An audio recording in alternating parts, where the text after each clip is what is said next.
So picture this. You're sitting across the table from someone on, like, a first or maybe second date. Okay, setting the scene, Right. And they're kind, they're reliable, they actually text you back when they say they will. which is already a minor miracle these days. Honestly, yeah. And they ask you about your day, and they genuinely listen to the answer. Sounds great so far. It does.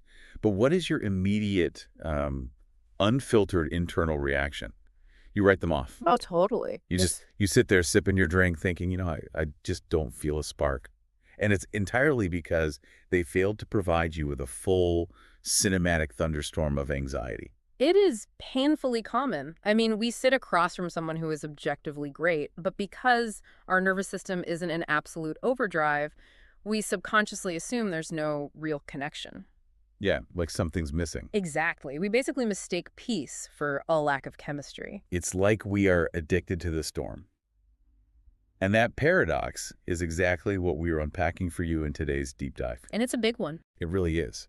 Looking through all the materials for this topic, which includes a really fascinating mix of clinical psychology papers on modern attachment, some sociological articles on dating app fatigue, and our own relational notes, there is a super clear repeating pattern. People are constantly filtering out good partners. Right. Because their radar is calibrated to look for the wrong signals entirely. So the mission of today's deep dive is to actively retune that radar, because early dating essentially trains you to look for the flashy stuff. Oh, for sure. The performance. Yeah. You're conditioned by apps and media to hunt for, the perfect opening line, immediate fast chemistry, constant butterflies. Chemistry. Yes, this overarching sense of mystery and intensity. But we want to help you spot the subtle, quiet green flags that are actually the foundation for something great. And just to clarify, the goal isn't to make dating boring, right? No, not at all. The goal is to stop overlooking the signs that someone might actually be safe, respectful, and genuinely capable of building a real connection. Let's dig into the why of that for a second, because it really begs the question, like, why do our brains crave the storm in the first place? Well, it's biological. Yeah, reading through the research on intermittent reinforcement, it seems like we get hooked on unpredictability. Like when someone is hot and cold, our brain releases cortisol from the stress. Panic of, will they text me back? Exactly. And then you get this massive rush of dopamine when they finally do text you. We're literally confusing a stress response with romantic passion. That is the biological trap in a nutshell. I mean, adrenaline and cortisol mimic the physical arousal of a crush. Oh, wow. So your body actually can't tell the difference. Pretty much. Your heart rate goes up, your stomach drops, you feel hyper-focused on them. So when you meet someone who doesn't trigger that stress response, your brain is just sitting there waiting for that dopamine hit of a resolved panic. And when it doesn't come, you just feel understimulated. You feel like, well, I guess I'm not into them. Which brings us to a core concept here. Chemistry versus character.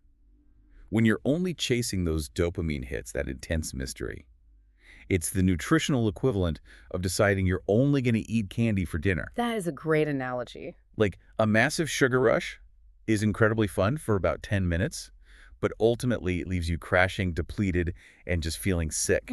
Candy is chemistry. Right. But character is the actual sustaining meal. You cannot survive on sugar alone. But before we get into what these quiet, character-based green flags actually look like in the real world, we need to redefine what a green flag even is. Oh, that's a good point. Because if we don't, we risk swinging the pendulum too far and setting these impossible standards of perfection. Right, that's a crucial distinction. Like, a green flag doesn't mean you found some flawless angel who has descended from the heavens to never make a mistake. Far from it. A green flag simply means this behavior makes it easier to trust the process. Makes it easier to trust the process. I like that. Yeah, it is just useful information. One green flag is just a single data point. What you are really trying to do is track patterns of behavior over time. So it's not a one-and-done test. Exactly. You're asking, does this person's consistent behavior make the space between you feel safer and more grounded? Okay, but to track those patterns without needing, like, a literal spreadsheet on a date. Which I do not recommend. Yeah, please don't bring a spreadsheet. But the sources point to a very specific 3-part framework for early dating. And it's 3 words: calm, clear, and consistent. Calm, clear, and consistent. If you adopt this framework, you really begin noticing the quiet signals you previously walked right past. So let's break those down. Let's start with calm. This is the internal state the other person's presence evokes in you. So do you feel like you have to constantly perform to keep their attention? Like you're doing a stand-up routine. Right. Or can you say something simple without agonizing over every single syllable? Okay, I have to pause and challenge this slightly. Go for it. Because when I hear the word calm in the context of dating, a really loud part of my brain immediately screams, boring. Of course it does. Right. So how do we actually know the difference between a genuinely calm connection and one that is just fundamentally inherently boring? That is the ultimate trap of the modern dating landscape. A calm connection does not always feel boring. Sometimes it just feels profoundly unfamiliar. Oh, wow. Unfamiliar. Yes. If you are accustomed to chaos-like, if you have a history of dating people who manufacture panic to keep your attention, then peace is going to feel strange. It's going to feel like the other shoe is about to drop. Exactly. True calmness simply means they don't punish you for having a normal schedule, and the conversation feels easier after you talk to them, not more confusing. The conversation feels easier. That highlights a massive shift in routine, actually. Because, the usual routine is the post-date autopsy. Oh, the autopsy. Where you are analyzing a single text message for 3 hours with your friends, just trying to decode the hidden meaning. What did he mean by cool with a period? Right. If you don't have to do the autopsy, you're experiencing calm. Which logically leads us directly into the second pillar of the framework. Clear. Yes, clear. Because calmness doesn't just happen magically in a vacuum. It relies entirely on the other person removing the fog of war. Right. Clear communication reduces unnecessary guessing. Now, obviously, clarity doesn't remove all uncertainty. It is early dating, after all, and you are basically strangers. But it removes the manufactured, unnecessary confusion. The endless hinting is what comes to mind here for me. Mm-hmm. Like the dreaded, we should hang out sometime texts. Absolute worse. It really is. It puts all the administrative and emotional labor on you to figure out when, where, and if they even actually mean it. It's an avoidance of vulnerability, honestly. A massive green flag is when someone says what they mean and makes an actual plan that is easy to say yes or no to. Give me an example. Like, would you want to grab coffee this Saturday? Or, I'm free Thursday or Sunday if either works for you. It's so specific. It is. It shows they are willing to risk a no in order to clearly offer a yes. That willingness to risk rejection is so vital. And it brings up the concept of honest bandwidth that we found in the notes. Because, sometimes people genuinely are just busy. Right, they aren't playing games, they just have demanding lives. So how does honest bandwidth look? Honest bandwidth is a beautiful green flag. It's when someone is upfront about their capacity but still actively shows interest. Like saying, I can't right now, but... Exactly. For example, saying, this week is packed at work, but next week is more realistic. Or, I'm tied up tonight, but I'd still really like to see you. How's Thursday? They are giving you context instead of confusion. Vague unavailability leaves you spinning in anxiety, but honest bandwidth grounds you in reality. And when someone offers that kind of clarity, like, are you free Thursday? It forces a moment where boundaries and pacing are tested. If I say, actually, Thursday doesn't work and I want to take things a bit slower, how they respond is everything. It really makes me think of presenting a court case. Oh, court case. How Yeah. so? Well, you shouldn't have to defend your boundaries like you're a lawyer in the discovery phase, cross-examining witnesses to justify why you just need a night in. A quiet green flag is someone who accepts your boundary without sulking or turning cold. Oh, absolutely. Respecting pace is perhaps the most critical green flag in early dating. And you are right, it is easiest to spot when someone does not get exactly what they want. When they hear a no. Exactly. Do they push for physical intimacy, emotional commitment, or even just your time faster than you are comfortable with? Or can they hear a boundary and simply say, okay, sounds good? The relief of just hearing, okay, like you brace yourself for the argument, the guilt trip, the whole negotiation, and they just accept it. It's a game changer. Which brings us to the final piece of the framework, consistent. Because let's be real, early dating is never a perfectly paved road. There are always bumps. Always. And since it's never smooth, the true test of consistency isn't perfection. It's how someone handles those inevitable small hiccups. Character often reveals itself in tiny disappointments long before it shows up in big dramatic conflicts. Let's contextualize that for the listener. In early dating, a tiny disappointment might be like a delayed reply to a text because they got pulled into a meeting. Right. Or having to reschedule a plan because their car broke down. Right. Or even just having slightly different preferences on where to get dinner. So when those minor friction points occur, a consistent green flag is that they adjust without making it a dramatic event. They don't freak out. They don't freak out, they don't guilt trip you, they don't punish you with the silent treatment, The silent treatment. which, psychologically speaking, is a deeply manipulative tactic designed to regain control. Wow, yeah. A consistent person simply says, "No worries, let's find another time." They don't make you feel like every single interaction resets the entire connection back to zero. You know, you don't have to earn your way back into their good graces just because life happened. Exactly. And that speaks directly to the concept of repair. Mm-hmm. Bumps in the road often cause awkwardness. Like, if someone makes a clumsy joke or misunderstands a text, do they double down and get defensive? Or can they repair it? Repair is the lifeblood of a secure connection. Yeah. I mean, no relationship survives imperfection. Can they laugh at a small misunderstanding? Yeah. If they say something that lands poorly, can they clarify it without turning it into a massive defensive performance where suddenly you find yourself comforting them for their mistake? Oh my gosh, that flip is so insidious. Where they apologize so dramatically that you end up soothing them. Like, no, you're a great guy, really. Yes, a real repair is just, "Wow, that came out weird, let me try again." And part of that repair process seems linked to curiosity. Like, if a misunderstanding happens, do they interrogate you about your intentions, or are they genuinely curious? Interrogation is usually about ego protection. They are asking questions to figure out if they are being threatened or rejected. Okay, so what does good curiosity look like? Good curiosity makes you feel noticed, not inspected. They ask questions to bridge a gap, not to conduct a performance evaluation. A performance evaluation, that's exactly what bad dates feel like. They remember small details you mentioned earlier, and crucially, they also share about themselves so the dynamic feels reciprocal. Right, so you aren't just a contestant trying to win the prize of their validation. Exactly. Okay, so up to this point, we've focused heavily on the other person's outward behavior. Let's pivot and look at the internal check, because we can track their actions all day, but what should you be experiencing internally if these quiet green flags are genuinely present? This is the most crucial part of the puzzle because your body often knows before your brain does. You really have to learn to distinguish between warm interest and consuming interest. Warm versus consuming. Right. Warm interest is steady. It sounds like, "I really like talking to you," or "I saw this and thought of our conversation." While consuming interest is the candy for dinner. Yeah. It's the sugar rush. Precisely. Consuming interest is, "I've never felt this way before," and it's literally only been one 45-minute coffee date. Right. It's constant messaging before any foundational trust is built. It's pressuring you for immediate emotional certainty. What they're actually doing is projecting a fantasy onto you. But see, they don't even know you yet. Exactly. They don't know you yet. They are just in love with the space you fill. So a green flag is someone who shows genuine interest without trying to fast forward intimacy. Because fast-forwarding intimacy is just an illusion of trust. Mm-hmm. The ultimate internal check, actually, according to our research notes, is simply noticing if you feel more like yourself around them. Yes. So ask yourself this: do I feel expanded around this person, or do I feel like I am shrinking just to keep their attention? Feeling expanded means your natural sense of humor comes out.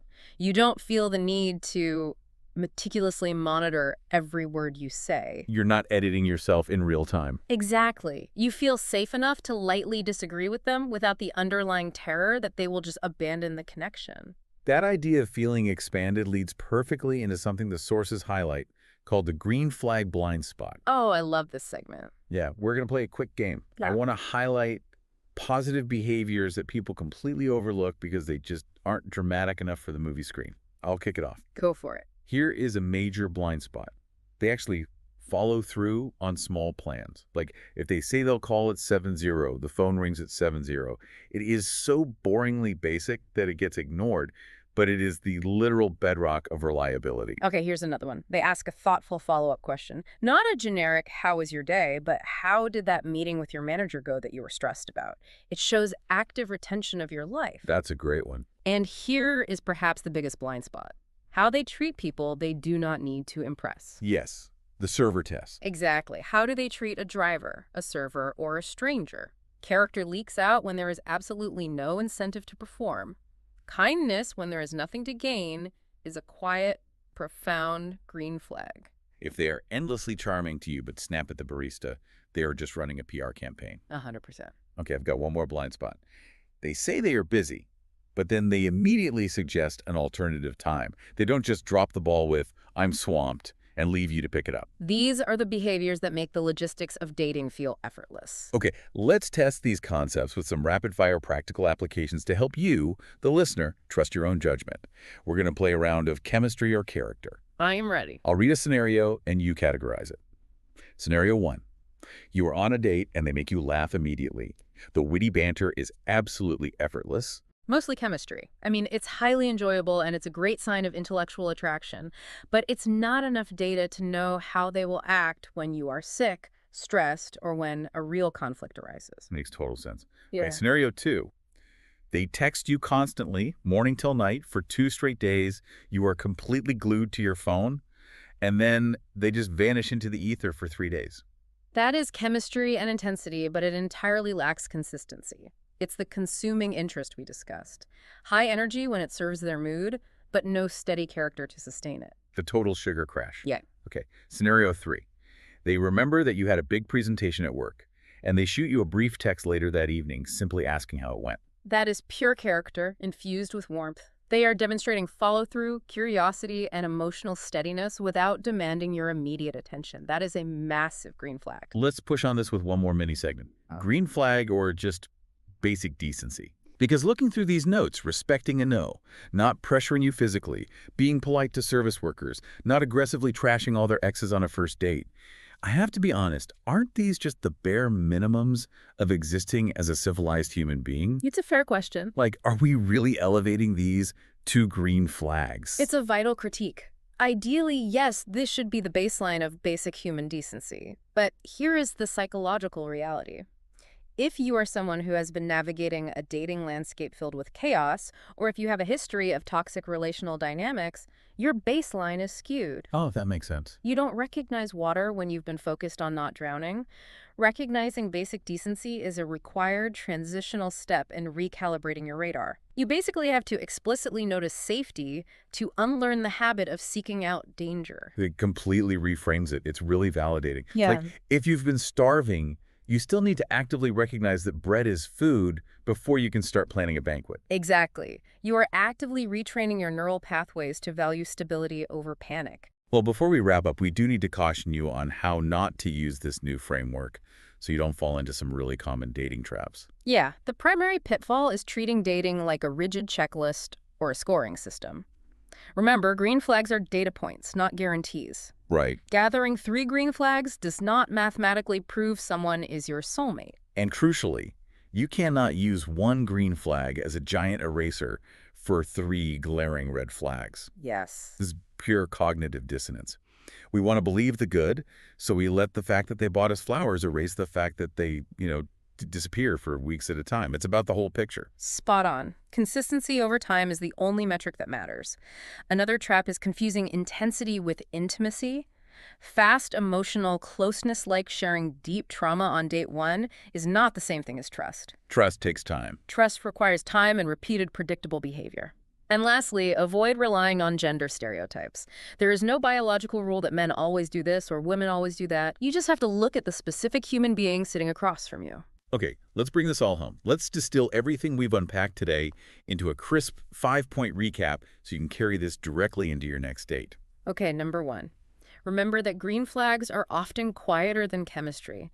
They don't usually feel like a movie scene. They feel like peace. Number 2. Utilize the framework of calm, clear, and consistent to evaluate their behavior. Number 3. Pay close attention to how they handle your pace, how they manage plans, and how they navigate inevitable small disappointments. So important. Number 4. Chemistry absolutely matters, but it's character that provides the long-term data you actually need. And number 5. Hunt for patterns of behavior over time rather than seeking out one perfect, flawless sign. That is the blueprint right there. Now, I want you to do some internal homework. Homework time. Think about your past dating experiences and ask yourself which of these green flags is the easiest for you to personally overlook. I'll give you 5 options to mentally circle. Ready? Let's hear them. 1. Consistency. 2. Clear communication. 3. Respect for pace. 4. Kindness in small moments. Or 5. Feeling calm instead of anxious. Just sit with that for a moment. And honestly, drop a comment and tell us which one it is. I know for a fact that for a long time, number 5, feeling calm instead of anxious, was the one that completely tripped me up. I always thought calm meant I wasn't interested. Identifying that specific blind spot is the very first step in dismantling your old patterns. Once you see it, you really can't unsee it. Which leaves us with a final thought to chew on before we go. We've spent this entire deep dive analyzing the other person's behavior.